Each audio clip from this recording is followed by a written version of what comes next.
नीतीश के स्वास्थ्य मंत्री मंगल पांडे घूस लेते हैं। आरोप इतना गंभीर है कि मंगल ही नहीं बल्कि नीतीश सरकार पर सीधे तौर पर सवाल है। मंगल पांडे अपनी पत्नी के नाम पर घूस, अपने पिता के अकाउंट में पैसे डलवाते हैं और ये तमाम आरोप लगाया है प्रशांत किशोर ने दस्तावेजों के साथ। प्रशांत किशोर के दावों में कितना दम है ये समझेंगे। हमारे साथ हमारे वरिष्ठ सहयोगी विवेकानंद जी हैं। विवेका जी, बिहार के सियासत में चुनाव से ठीक पहले प्रशांत किशोर का एक और सबसे बड़ा खुलासा, और यह खुलासा नीतीश सरकार के कार्यशैली के साथ साथ उनके सुशासन वाली छवि पर भी सवाल उठा रहा है। बिल्कुल, बिहार विधानसभा चुनाव से पहले जिस तरह से आज प्रशांत किशोर ने यूं कहे कि सर्जिकल स्ट्राइक किया है, और स्ट्राइक किसी दूसरे पर नहीं बल्कि भारतीय जनता पार्टी के वरिष्ठ नेता, नीतीश कैबिनेट में वरिष्ठ मंत्री मंगल पांडे पर मतलब आक्रमण है। और सीधा आरोप है, कोई इधर उधर का आरोप नहीं है, पॉलिटिकल आरोप नहीं है, बल्कि सीधे तौर पर पैसा लेने का आरोप है। प्रशांत किशोर ने बाकायदा दस्तावेज पेश किया, प्रमाण पेश किया, बैंक का स्टेटमेंट पेश किया, दिल्ली में जो संपत्ति खरीदी गई है उसका प्रमाण पेश किया। यह पेश किया कि जो संपत्ति खरीदी गई उसमें पहचान कौन बना, किस व्यक्ति से आपने पैसा लिया और किस व्यक्ति के खाते में गया, उस व्यक्ति ने कहाँ पैसा भेजा और कितनी बार में आप जो फ्लैट खरीदे हैं उस कितनी बार में राशि दी गई है। यानी कि एक एक करके कई चरण में सिलसिलेवार ढंग से बाकायदा कागजात प्रमाण पेश करके प्रशांत किशोर ने बड़ी हलचल मचा दी है बिहार के अंदर। सबसे पहले उन्होंने आरोप बिहार बीजेपी के प्रदेश के अध्यक्ष पर लगाए थे मेडिकल कॉलेज को लेकर के, और आज जो है बिहार के स्वास्थ्य मंत्री पर यह आरोप लगा करके, यह प्रमाण पेश करके सनसनी फैला दी है कि मंगल पांडे पैसा लेते हैं। मंगल पांडे दूसरों की बात छोड़ दीजिए, भारतीय जनता पार्टी के नेता से पैसा लेते हैं, पैसा के बदले काम कराते हैं, पैसा के बदले उनके संस्थान का जो निबंधन है प्रमाण जारी करने का, उसका डीम्ड यूनिवर्सिटी का जो है उसका ये करते हैं, मतलब डीम्ड यूनिवर्सिटी की मान्यता दिलवाते हैं। ऐसा बिहार के स्वास्थ्य मंत्री करते हैं। तो पूरा मामला क्या है हम अपने दर्शकों को बताएंगे, एक एक करके समझाएंगे कि देखिए किस तरह के आरोप हैं, उस आरोप पे बाकायदा क्या किस तरह का दस्तावेज पेश किया गया है। तो आज प्रशांत किशोर ने प्रेस कॉन्फ्रेंस बुलाया था और कल ही ऐलान कर दिया था कि आज वे बड़ा खुलासा करने वाले हैं। प्रशांत किशोर ने प्रेस कॉन्फ्रेंस किया। प्रेस कॉन्फ्रेंस में सबसे पहले यह बात कही कि उन्हें कोई खरीद नहीं सकता है। कुछ दिन जब हम चुप रह गए तब कहा गया कि आप सेट हो गए हैं, अब आप कुछ बोल नहीं रहे हैं, आपको भारतीय जनता पार्टी के नेता भाई कह करके संबोधित कर रहे हैं। तो यह कोई मुगालते में नहीं रहे, प्रशांत किशोर को कोई खरीद नहीं सकता है, कोई सेट नहीं कर सकता है। और शुरुआत उन्होंने करी मंगल पांडे से, बिहार बीजेपी के पूर्व प्रदेश अध्यक्ष, भारतीय जनता पार्टी के वरिष्ठ नेता और नीतीश कैबिनेट में लंबे समय से स्वास्थ्य मंत्री रहे मंगल पांडे पर उन्होंने एक तरह से कहें तो उनकी पूरी पोल पट्टी खोल दी है। प्रशांत किशोर ने आरोप लगाया कि बिहार की जनता जब कोविड से मर रही थी, दवाई के लिए मरीज तरस रहे थे, बेड नहीं मिल रहा था, तब बिहार के स्वास्थ्य मंत्री जो हैं वो बिहार की जनता के हित की बात छोड़ करके वे संपत्ति अर्जन के खेल में लगे हुए थे। यानी कि जब बिहार की जनता, बिहार के लोग परेशान हो रहे थे, दवाइयां नहीं मिल रही थी, बेड नहीं मिल रहा था, इलाज की कोई व्यवस्था कोविड काल में नहीं हो रही थी, तब मंगल पांडे जो है अपनी पत्नी के नाम पर संपत्ति बना रहे थे। पटना की बात छोड़ दीजिए, दिल्ली में संपत्ति बना रहे थे, दिल्ली में शानदार फ्लैट की खरीद कर रहे थे मंगल पांडे। और बाकायदा यह बताया गया है, यह जानकारी दी गई है कि फ्लैट की खरीद कैसे हुई। तो फ्लैट की खरीद इस तरह से हुई कि 6 अगस्त 2019 को तब के बिहार बीजेपी के जो एमएलसी हैं, विधान पार्षद दिलीप जायसवाल, जो वर्तमान में भारतीय जनता पार्टी के प्रदेश के अध्यक्ष हैं, वे उस समय एमएलसी थे। तो भारतीय जनता पार्टी के नेता विधान पार्षद दिलीप जायसवाल ने मंगल पांडे को पैसा दिया था। मंगल पांडे को पैसा इसलिए दिया था कि ताकि उनका कुछ काम हो जाए। आरोप यही लगाया गया है प्रशांत किशोर की तरफ से कि वह पैसा कोई खैरात में नहीं दिया गया था, बल्कि रिश्वत के रूप में दी गई थी। उस राशि को मंगल पांडे ने कैसे मंगाया, इसका भी उन्होंने वर्णन किया है और बाकायदा प्रमाण जारी किया है, बैंक का स्टेटमेंट जारी किया है, जिसमें कहा गया है कि मंगल पांडे ने अपने खाते में पैसा नहीं मंगाया, रिश्वत के रूप में नगद नहीं लिया, बल्कि वह पैसा मंगल पांडे ने अपने पिता के अकाउंट में 6 अगस्त 2019 को अपने पिता के खाते में वो राशि ली, 6 अगस्त 2019 को। और वह राशि जब उनके पिता के खाते में 25 लाख रुपया, ऐसा प्रशांत किशोर का कहना है कि 25 लाख रुपया मंगल पांडे के पिता के खाते में दिलीप जायसवाल ने वो राशि भेजी। और मंगल पांडे के पिताजी ने क्या किया कि वह राशि अपनी बहू यानी कि मंगल पांडे की पत्नी उर्मिला पांडे के खाते में वो राशि डाल दिया। 10 दिनों के बाद ही उस ट्रांसफर कर दिया गया। दिलीप जायसवाल ने वह राशि अपने खाते से आरटीजीएस किया था इनके पिता के खाते में। तो इस तरह से जो 25 लाख की जो राशि हुई, जो दिलीप जायसवाल के खाते से मतलब जारी किया गया, वो उनके पिताजी से होते हुए उनकी पत्नी तक वह राशि पहुंची। और वो राशि जब पहुंची तब 2020 में दिल्ली के द्वारिका इलाके में सेक्टर 6 में मंगल पांडे ने अपनी पत्नी उर्मिला पांडे के नाम से 86 लाख रुपया में जो है वो एक फ्लैट की खरीद की है। फ्लैट का नंबर भी उन्होंने जारी किया है। और जो फ्लैट की जब रजिस्ट्री हुई तो उस रजिस्ट्री में जो पहचान दिलीप जायसवाल बने, यानी कि दिलीप जायसवाल फ्लैट खरीद में पूरी तौर पर शामिल थे, फ्लैट खरीद में पहचान बने, फ्लैट खरीदने से पहले पैसा दिया, ऐसा प्रशांत किशोर का कहना है। उनका आरोप है जो प्रमाण, जो दस्तावेजी सबूत जारी किए हैं उसमें इस बात का चर्चा है। दरअसल जब कोई संपत्ति खरीदते हैं, चाहे वो जमीन खरीदें, मकान खरीदें, फ्लैट खरीदें, तो गवाह और पहचान की जरूरत होती है। तब तो प्रशांत किशोर ने कहा है कि जो पहचान की जो भूमिका है वो पहचान दिलीप जायसवाल बने थे। तो दिलीप जायसवाल दोहरी भूमिका में थे, पैसा भी दे रहे थे और संपत्ति की जब फ्लैट की जब खरीद हो रही थी तो फ्लैट खरीद में जो पहचान की जो भूमिका है उन्होंने वो भी निभाई।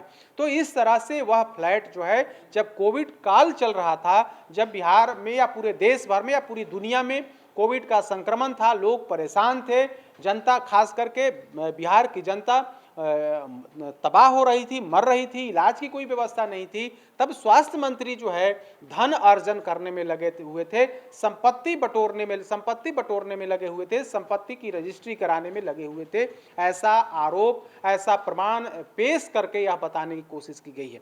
उन्होंने कहा, प्रशांत किशोर ने कहा कि संपत्ति अर्जन करना कोई गुनाह नहीं है, संपत्ति हर कोई अर्जित करता है, जमीन, फ्लैट, मकान कोई खरीदता है तो उसमें गुनाह नहीं है। गुनाह इस बात में है कि आप उस संपत्ति को आपने जो कर्ज लिया, आप कर्ज लिए 25, जैसा कि आप कहते हैं कर्ज लिए, तो भाई जब आपने दिलीप जायसवाल से कर्ज लिया तो आपने कर्ज 2019 में लिया और उस पैसे से 2020 में आपने फ्लैट की खरीद की।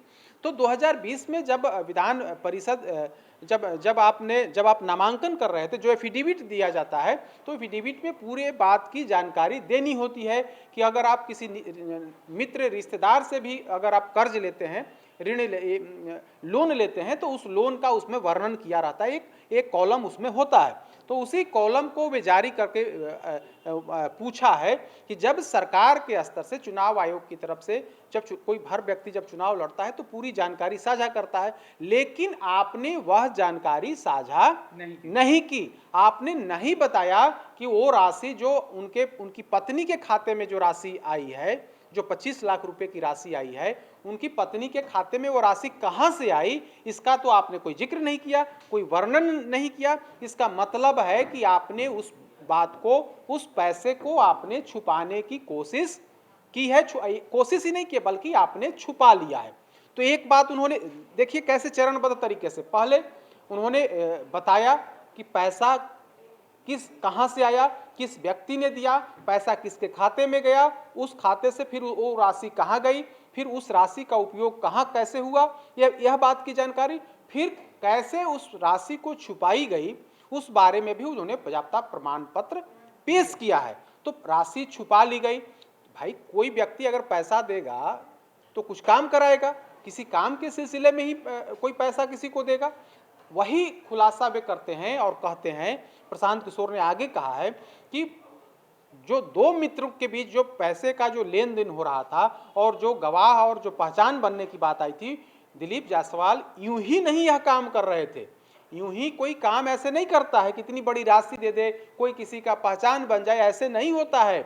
ऐसा इसलिए हुआ क्योंकि जब 2019 में दिलीप जायसवाल ने पैसा 25 लाख रुपया दिया तो 2020 में फ्लैट की खरीद हुई और उसके बाद जब सरकार बनी बिहार में और स्वास्थ्य मंत्री मंगल पांडे एक बार फिर से बने, तो मंगल पांडे ने जो किशनगंज मेडिकल कॉलेज की मान्यता या फिर वहाँ की डिग्री वहाँ से जारी नहीं होती बल्कि बीएन मंडल से वहाँ का प्रमाण पत्र जारी होता था, जो लंबे समय से यही काम हो रहा था, उस पर डीम्ड यूनिवर्सिटी का दर्जा, उसका प्रमाण जो है उसका दर्जा डीम्ड किशनगंज मेडिकल कॉलेज को डीम्ड यूनिवर्सिटी का दर्जा मिल गया। यानी कि उन्होंने तार को जोड़ने की कोशिश की है कि जो 25 लाख रुपया दिलीप जायसवाल ने जो पैसा मंगल पांडे को दिया, उसका लाभ उन्होंने इस तरह से लिया कि वहाँ जो है जो उनके जो अवैध तरीके से जो कब्जा किए हुए हैं मेडिकल कॉलेज पर, ऐसा आरोप वे लगाते हैं कि दिलीप जायसवाल अवैध तरीके से किशनगंज मेडिकल कॉलेज पर कब्जा किए हुए हैं।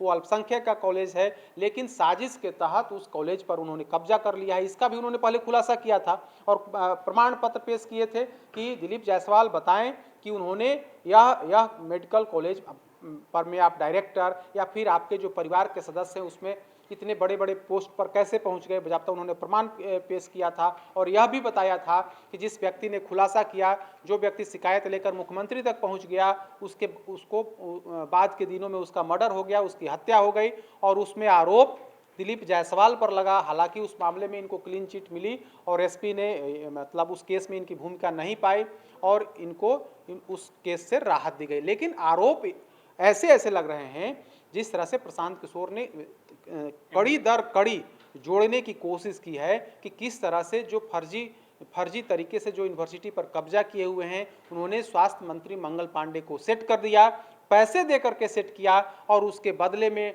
डीम्ड यूनिवर्सिटी की मान्यता किशनगंज मेडिकल कॉलेज को दिलाई। जो 20-25 सालों से जो मामला लंबित था, मंगल पांडे के स्वास्थ्य मंत्री रहते उसे डीम्ड यूनिवर्सिटी का दर्जा मिल गया और प्रमाण पत्र जारी करने का अधिकार जो है उस संस्थान को मिल गया है। तो कुल मिलाकर के आज जिस तरह से मंगल पांडे पर गंभीर आरोप लगे हैं, भ्रष्टाचार और पैसा लेने के आरोप लगे हैं, अभी देखना होगा कि मंगल पांडे की तरफ से क्या जवाब आता है। लेकिन लगता नहीं, जिस तरह से प्रमाण पेश किए गए हैं, जिस तरह से एक एक कड़ी को जोड़ने की कोशिश की गई है, उसके बाद अब देखना होगा कि मंगल पांडे की तरफ से क्या जवाब आता है, क्योंकि उन पर पर्सनल आरोप लगाए गए, कोई पार्टी बेसिस पर आरोप नहीं बल्कि पर्सनल आरोप लगाए गए। उनके पिता के खाते पर पैसा, पत्नी पर ट्रांसफर, उनकी पत्नी के नाम पर फ्लैट की रजिस्ट्री, इस तरह की जो बातें हैं, तो जवाब तो उन्हीं को देना होगा। बीजेपी का कोई प्रवक्ता मंगल पांडे को लेकर कोई बयान दे, उन प्रवक्ताओं की बात का, उनके बयान का कोई वैल्यू नहीं है। वैल्यू तो सिर्फ और सिर्फ मंगल पांडे क्या इस पर बोलते हैं उसी पर सबकी निगाहें होंगी, क्योंकि आरोप सीधा उन्हीं पर लगा है और प्रशांत किशोर ने डंके की चोट पर यह बताने की कोशिश की है और प्रमाण पत्र जारी किया है और सबके सामने कहा है कि देखिए यही प्रमाण पत्र है, बैंक का स्टेटमेंट है, बैंक गलत स्टेटमेंट नहीं दे सकता है, रजिस्ट्री ऑफिस का जो प्रमाण पत्र है वो रजिस्ट्री ऑफिस का प्रमाण पत्र है। तो ये तमाम जानकारी आज पब्लिक डोमेन में उन्होंने साझा की है, देखना होगा। लेकिन जिस तरह से एक एक करके वे खुलासा कर रहे हैं, हो सकता है कि आने वाले समय में एक दो अन्य जो मंत्री हैं उन पर भी खुलासा हो, क्योंकि आप देखिए कई खुलासे उन्होंने किए हैं, कई आरोप, कई तरह के आरोप हैं। तो आज स्वास्थ्य मंत्री मंगल पांडे निशाने पर थे, उसके पहले बिहार बीजेपी के प्रदेश अध्यक्ष दिलीप जायसवाल निशाने पर थे, तो उसके पहले अशोक चौधरी निशाने पर थे।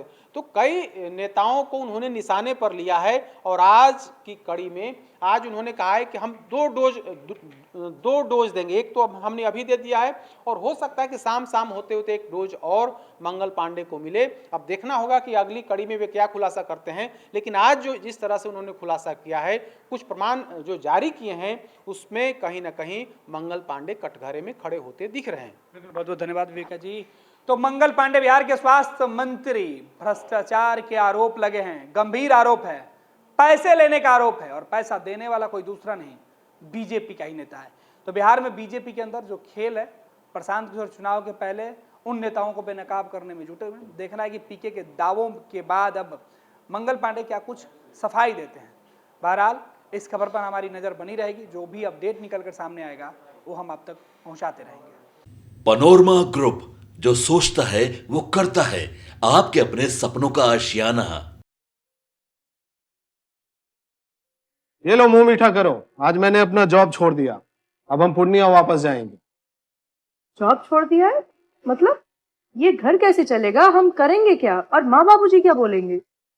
इसलिए मैं एक और मिठाई का डब्बा लाया। अपने बिजनेस के लिए लोन अप्रूव हो गया।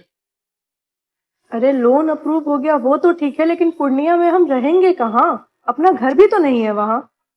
इसलिए तो एक और मिठाई का डब्बा अलग से लाया हूँ।